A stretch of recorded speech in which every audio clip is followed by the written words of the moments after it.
Amanda the Adventurer 3 is right around the corner. Fall 2025 to be exact. And I'm Amanda.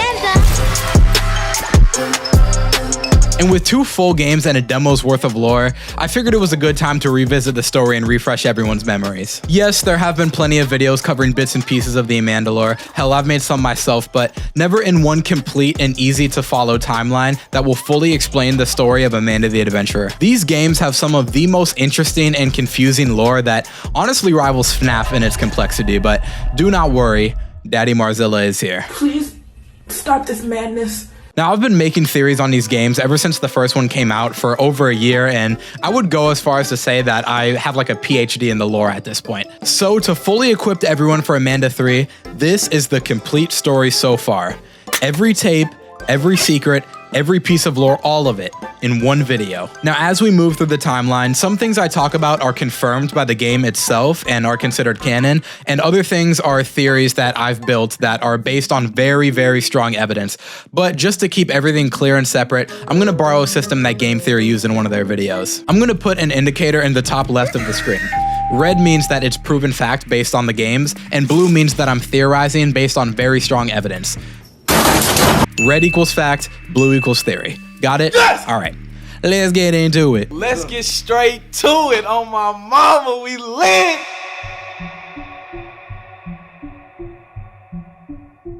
Our story begins in 1999 in the small town of Kensdale, Ohio, where a man named Sam Colton and his newly adopted daughter, Rebecca, lived peacefully. Inspired by his love for Rebecca, Sam created a small in-house children's show, Amanda the Adventurer. This show was a simple live-action series, with Rebecca starring as Amanda, as she goes on adventures and teaching kids important lessons.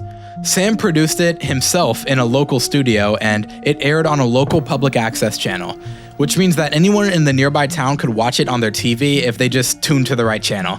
This was the late 1990s into the early 2000s, so YouTube wasn't quite a thing yet, so this is what you had to do. The whole town of Kensdale quickly fell in love with Amanda the Adventurer.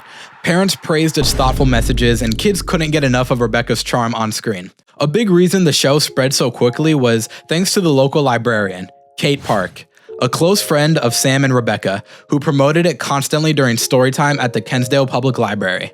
You all may know a friend of Mr. Colton's.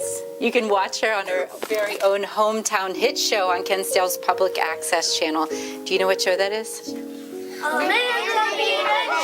That's right, my friends. And around this same time, a Celtic relic known as the Crown of Stag went missing from a museum in Ireland, and the police never found the thief.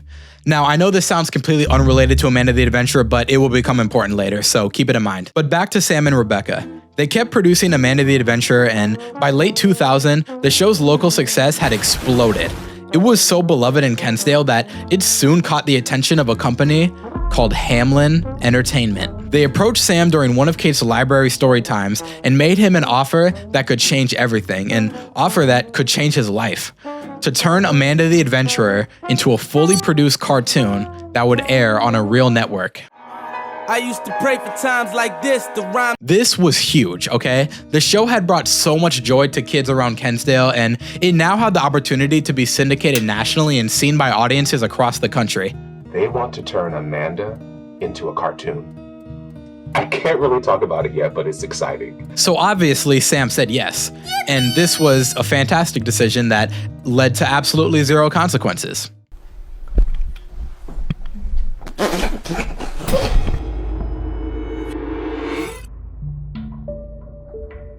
Hameln acquired the rights to Amanda the Adventurer, and the rest is history. Sam signed a contract and the production moved to a bigger stage. Hameln brought Sam into the new studio, and together with Hameln, they began shaping their cartoon version of Amanda the Adventurer.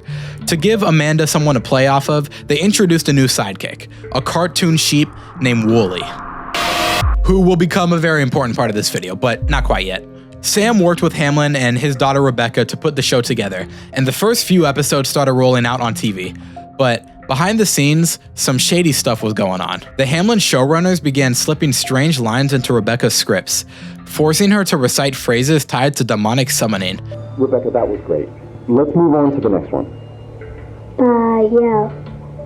Bye. It became clear that Hameln's intentions with Rebecca and the show were far beyond just making a profitable cartoon. Sam eventually began to sense that something was deeply wrong with Hameln. What is this? What is she reading? Just a few simple words. This script is specifically tuned to train the technology's dynamic voice reaction. Stop the cap. The what? I want this to stop. And in 2001, shit hit the fan. Sam Colton vanished. He was reported missing, and the police scoured every inch of Kensdale, the forests, the streets, everywhere. But no matter how far they searched, Sam was nowhere to be found. That's because Hameln had abducted him. He was being held captive in one of their facilities, away from Rebecca. And while Sam was missing, new episodes of Amanda the Adventurer kept airing, but something about the show began to change. The episodes started getting weird. Good job! We can use a sharp knife. I don't think we're supposed to do that by ourselves. Amanda started saying some odd things that rubbed parents the wrong way. My kids are still really into that show, but it has changed. I mean, I walked in the other day and Amanda was talking about how mommies and daddies aren't always right. I mean, what is that? And while the authorities searched endlessly for Sam, Hameln was using him to manipulate his own daughter. The contract he'd signed gave them total control over him, forcing him to say and do whatever they demanded. This is kidnapping, it's coercion, If you wish, one of my associates will gladly provide you with a copy of your signed contract. Fuck you. With that leverage, Hameln twisted Rebecca into cooperating with their sinister plans. And Sam realized just how bad the situation was. He realized just how much danger his daughter was in. And in one particular recording where Hameln was trying to get Sam to coerce Rebecca, they made the mistake of saying their authorization codes for the facility in front of Sam. 543 Alpha Tango Alpha 67. Security escort will arrive in... Now, what exactly Sam did with these access codes is a little unclear. In fact, what exactly happened to Sam is a bit of a mystery, but we do know that shortly after this recording took place, Sam Colton was killed by Hameln. Yeah, they slimed him out. He's not woolly, and he never has been, okay?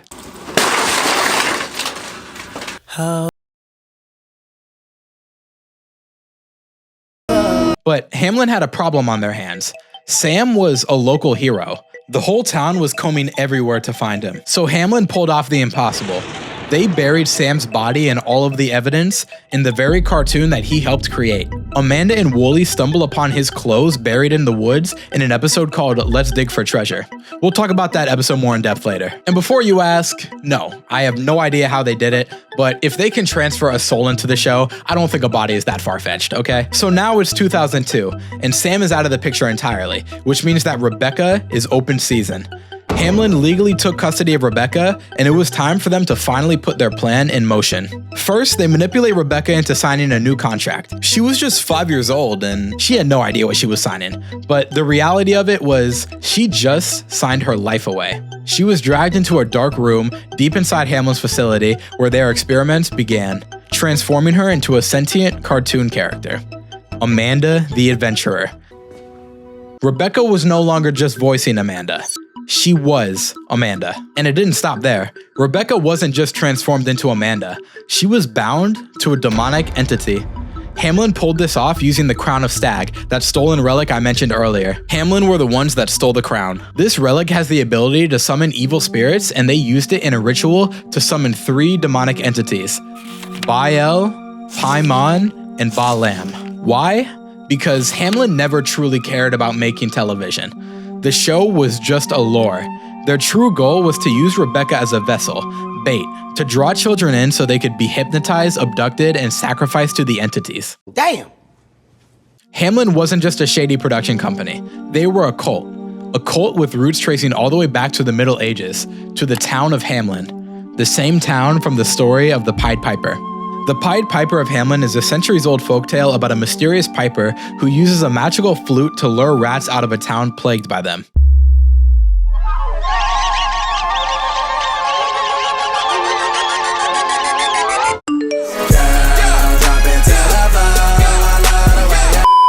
When the townsfolk refuse to pay him for his service, he takes his revenge by playing his flute again, this time leading all of the children of the town away, never to return. Hameln worships the Pied Piper like some kind of prophet. They have a mural of him in his office, and it's a constant reminder of what they stand for. And as the years go on, kids around Kensdale start to go missing. Well, Come on, Lauren, we have a special surprise for you. Here's what I have. Come on, baby, we can watch Amanda another time. it's so much fun Lauren? to buy your own. Everything okay? Lauren? Just like the story of the Pied Piper, the kids disappear. Hameln lured them into their underground facility, locking them inside stasis chambers, and from there the kids were transferred into the show, sacrificed to the demons that Hameln served. We can see them in the background of the episodes as all the moving objects with eyes. Yeah, crazy shit, I know. Now, it's around this time that the local librarian, Kate Park, begins to investigate Hameln Entertainment.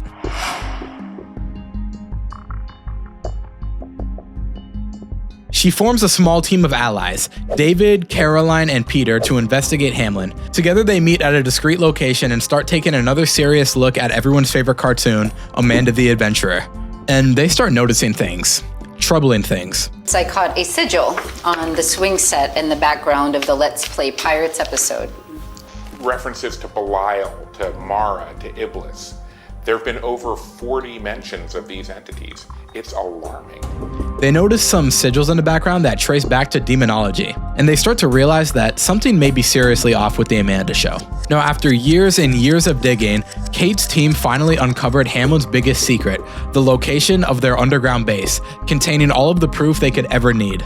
So they decide to take their operation to the next level. They decide to send David, a member of the group, to infiltrate the base and record what he finds. Using a hidden bunker that Kate had built beneath the library, David slipped into the town sewer system, and he made his way towards Hameln's facility. Camera in hand, he crept through the dark corridors, documenting everything he saw. The footage that he captured would eventually become the secret tapes that we uncover throughout the games. Among them is one of the most disturbing images in the entire story.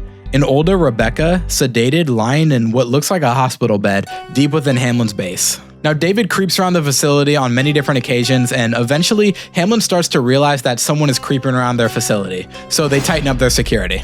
And after years and years of investigating, we finally arrive at our first in-game event, the Amanda the Adventurer 3 demo. The year is 2013. The demo follows David's final visit to the Hameln base. He sneaks into the main office, then swipes a Hameln keycard and heads deeper into the facility, where he discovers a hidden chamber filled with stasis pods, the missing children of Kensdale. He makes his way into a security room that has cameras all over the facility, and slides a VHS tape into a console that provides him with all of the security footage they need to prove their case against Hameln to the feds. But unfortunately, before he can make it out, he gets caught by Hameln. But he does manage to slide the VHS tape into this random compartment. What happened to him is unclear, but I mean, we can surmise that it probably wasn't good.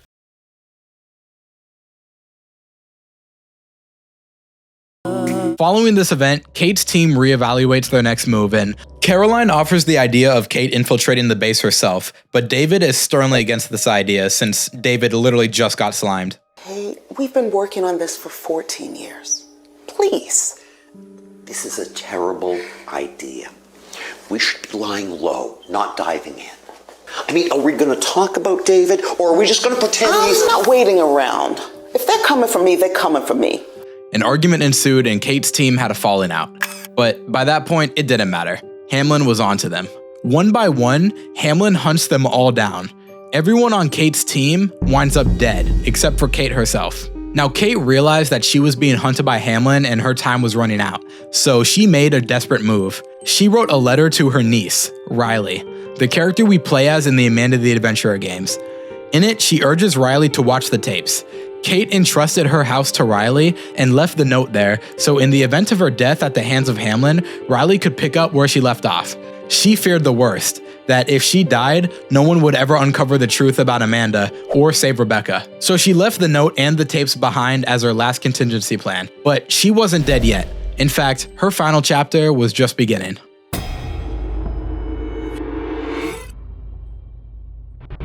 And this is where another key figure enters the story, Joanne Cook. Joanne Cook was a Kensdale resident and a friend of Kate Park. Joanne's younger brother, Jordan, mysteriously vanished after watching Amanda the Adventurer, and she shared Kate's suspicion that something about the show was deeply wrong. And one night, Joanne was approached by a shadowy figure who told her that she could free Jordan if she destroyed the VHS tapes of Amanda the Adventurer. Desperate to save her brother, Joanne believed them. What she didn't realize was that this shadowy figure was working for Hameln. Their true goal wasn't to help Joanne at all, but to track down the remaining tapes and ensure that they were destroyed. At some point between 2013 and 2023, Hameln's priorities changed. They were no longer trying to promote Amanda the Adventurer. They were actually trying to destroy every last trace of the tapes. The reason why Hameln switched up is a little unclear. Maybe something went south with the demons, maybe Amanda got too out of control, who knows, but Hameln wanted the tapes destroyed, and they manipulated Joanne into thinking that this was the only way to save her brother, in hopes that she would lead them right to Kate and the remaining tapes, their final loose end. So Joanne reaches out to Kate through a letter. She had known her from the library and had heard about her operation, and she wanted in. Kate and Joanne began working together, but their partnership was a bit rocky. Joanne was convinced, because of what the shadowy figure had told her, that smashing the tapes was the only way to free her brother. But Kate did not share this belief. She was certain that the only chance they had to uncover the truth was to keep the tapes intact. One night, Joanne showed up at Kate's house, demanding that she destroy the tapes. The argument got heated, and before it could boil over, a demonic entity tore its way into the house, and chaos erupted. Joanne shoved Kate out of harm's way and barely managed to escape with her life. They both escaped, but in the aftermath, Kate believed that Joanne had been killed. As she drove away from the house, Kate recorded one final message for her niece Riley, a warning to stay away from the tapes at all costs. Please just don't watch the tapes. I can't bear the thought of it. The letter I wrote, I was wrong. Riley, there is no higher calling. There is only suffering. Unfortunately though, Riley didn't get this message until it was too late. We'll talk about that more later. Moments later, she collides with another vehicle and Kate Park dies.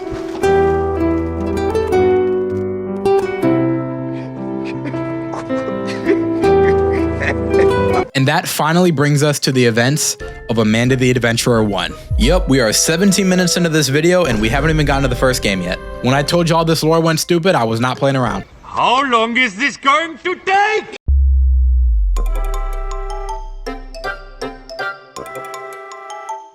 Now, before we get into the actual meat of the games, if you've enjoyed the videos, man, my camera just. Before we get into the actual meat of the games, if you've enjoyed the video so far, please consider subscribing. It's free, you can always change your mind, and if I hit 10K by the end of the year, then I'll drop a diss track on Wooly. I'm like, what do you say fuck me for? Y'all think I'm playing? Watch this. Wooly, Wooly, Wooly, stop acting a fool, please. Musty ass sheep, homie, probably got fleas, man, please. Animal cruelty in a rhyme scheme. Copyright free beat turned into a crime scene. Y'all want the rest? You already know what time it is, baby boy. Speaking of Wooly, let's dedicate some time in this video to talking about him. Here's the thing about Wooly. On the surface, he's just Amanda's goofy cartoon sheep sidekick. Hi, I'm Amanda. And I'm Wooly. And there are many theories about Wooly's true identity. It's probably the biggest mystery in the entire community. And the prevailing one is that Wooly is Rebecca's adoptive father, Sam. But I never believed that. I was one of the first to go against this theory, and I have many reasons for believing this not to be the case. One of the reasons is that he literally died earlier in this very video. If you want more details on why I don't think this is the case, you can check out some of my previous videos, but I'll tell you this. I think Wooly is more than just a sheep. He is actually one of Hameln's own employees. He was placed into the show just like Rebecca, but for a different purpose. His job was to keep Amanda contained and to stop her from breaking free. Later on, we'll see how Hameln literally binds him to a demonic entity to make sure he can keep Amanda in check. But yeah, if you're wondering why I'm gonna drop a diss track on him, that's why. He's a traitor. Traitor! Guys, if any of y'all are trying to be YouTubers out there, I got a pro tip for long recording sessions. Always bring snacks, okay? These are like saving my life right now. What you know about the Trader Joe's animal crackers? So the year is 2023. Riley inherits her Aunt Kate's old house following her death, as well as a mysterious note. It tells her to head up to the attic and check out some weird tapes of a children's show. And thus begins our journey as the player through the world of Amanda the Adventurer. So in Amanda the Adventurer 1, there are 3 important characters within the show.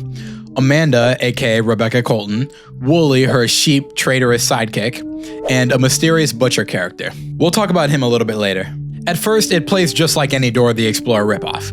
In the tape in the kitchen, Amanda and Wooly bake a pie, but Amanda casually encourages children to play with knives when their parents aren't around. We can use a sharp knife. I don't think we're supposed to do that by ourselves. It's always good to be brave when you're by yourself. Wooly acts as a voice of reason, and it becomes clear that there's a weird dynamic between these two. That tension grows in the tape In Your Neighborhood, where Amanda insists on sending a card to her special friend. And that friend turns out to be Kate Park. Amanda's trying to reach out to Kate through the screen and call out to Riley's aunt from the show. And then comes the tape Oh No Accidents. From the very first frame, something is off. Wooly frantically tries to warn Riley about something, but Amanda cuts him off and hurts his knee before he can finish.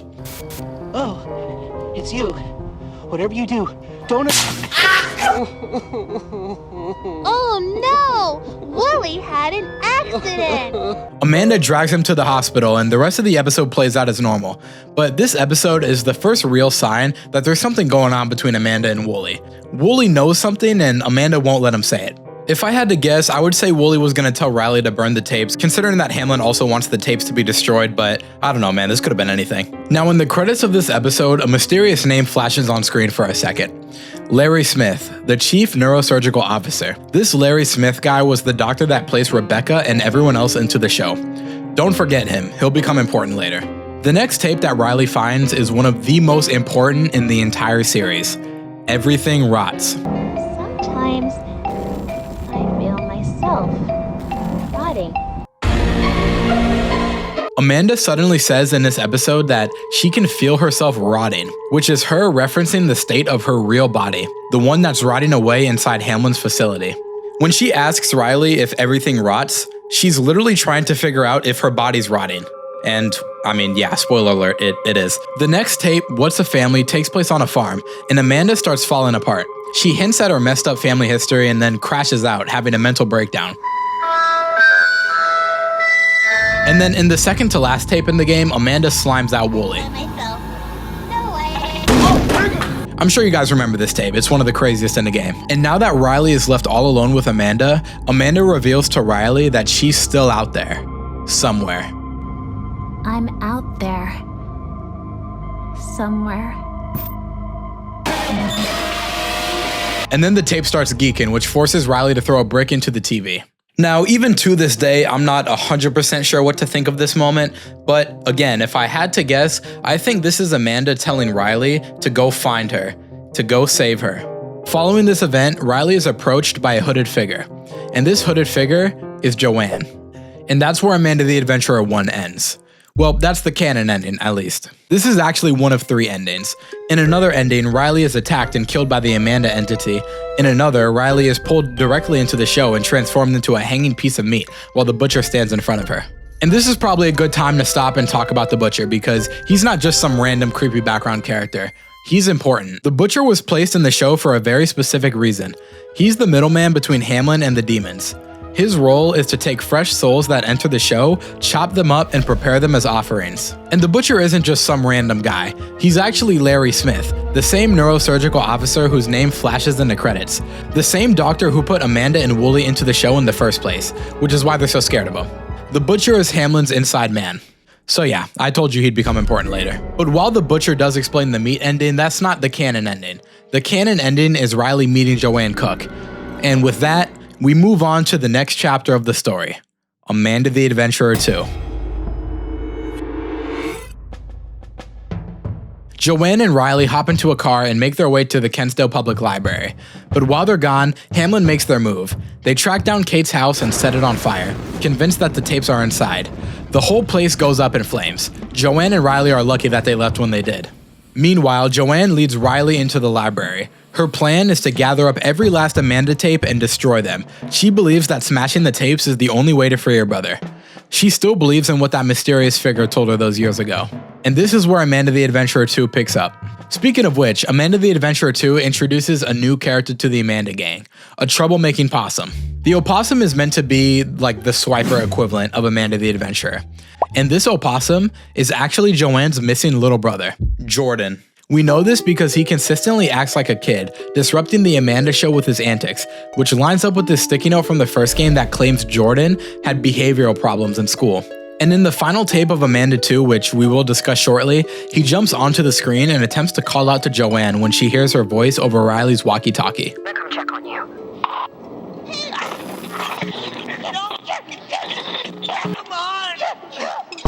So yeah, Jordan is the possum. In the very first tape of Amanda 2, the opossum steals some of Amanda's money that she was trying to use to plan a trip. It becomes very clear that Amanda is tired of being an adventurer. She wants out. This is fun, I guess, but I wish I really could go see the world. But Amanda can't leave, so the show just continues to drag her along new episodes. In Good Night, Amanda heads to bed, and the opossum, with his usual rage bait, eats her toothpaste. I'll always be a villain. But right before she falls asleep, Amanda says something insane. Good night, Riley. Who? She calls Riley by name. Somehow she knows exactly who's watching. And that night, Amanda also has a nightmare. Flashes of the procedure that trapped her inside the tapes. The next morning in Let's Start the Day, she goes through her morning routine, brushing her teeth and making breakfast, and Wooly is still nowhere to be found. He's been absent from every single tape ever since Amanda folded him. And then suddenly, he's back. Amanda, isn't it nice to be And I'm Wooly. No! No! No! Let's Practice Patience brings Wooly back into the picture, but he's not the same Wooly.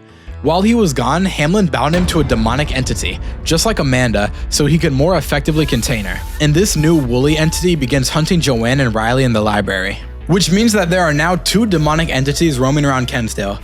It can get kind of confusing to understand what's going on with these things, but here's what you need to know. Amanda's demon is connected to Rebecca, which means that it does not follow Hameln's orders. It's actually trying to protect the tapes in an effort to keep Rebecca's soul alive. Wooly's entity is connected to Wooly, which I mentioned earlier to be an agent of Hameln, which means that his entity is actually trying to destroy the tapes. These entities are likely connected to the demons that were summoned during the ritual I talked about, with Wooly's likely being Baalam and Rebecca's potentially being Baal.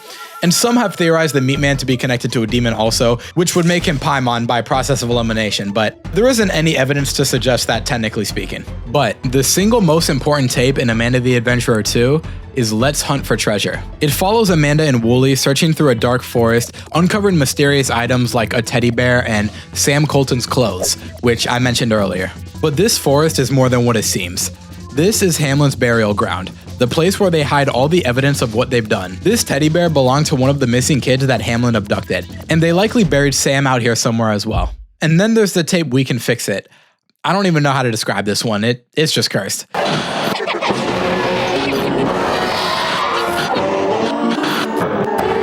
Jesus Christ. The VHS is damaged, and it's meant to reflect the damage Amanda has suffered because of Hameln's experiments, as well as reveal Wooly's true evil nature. In the next tape, Amanda alludes to her dark past and the fate of her father Sam through a children's story about a dragon, a princess, and a knight.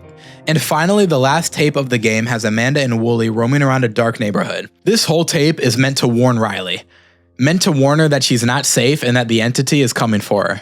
Riley heads over to Kate's old office in the library and meets up with Joanne. Joanne smashes the tapes and releases a soul inside, which causes the Amanda entity to crash the party in an effort to protect the tapes.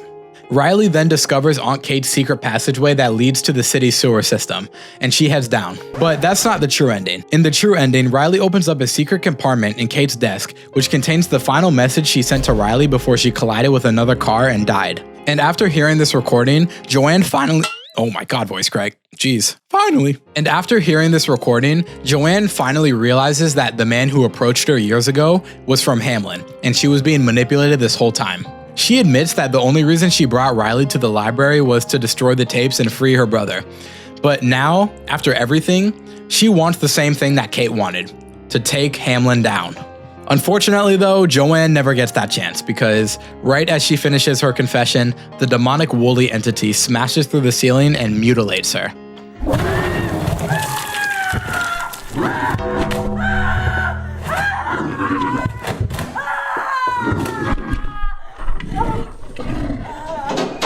Riley grabs a blank tape and flees into Kate's secret bunker. And that is where Amanda the Adventurer 2 ends, setting the stage for Amanda 3, where Riley will explore the abandoned Hameln facility and uncover the truth about Amanda. So there you have it, the full Amanda timeline leading up to the third game. When it comes to Amanda the Adventurer 3, I'm hoping that we get some more definitive answers to some of the more vague parts of the lore, but more than anything, there is one thing I want to know.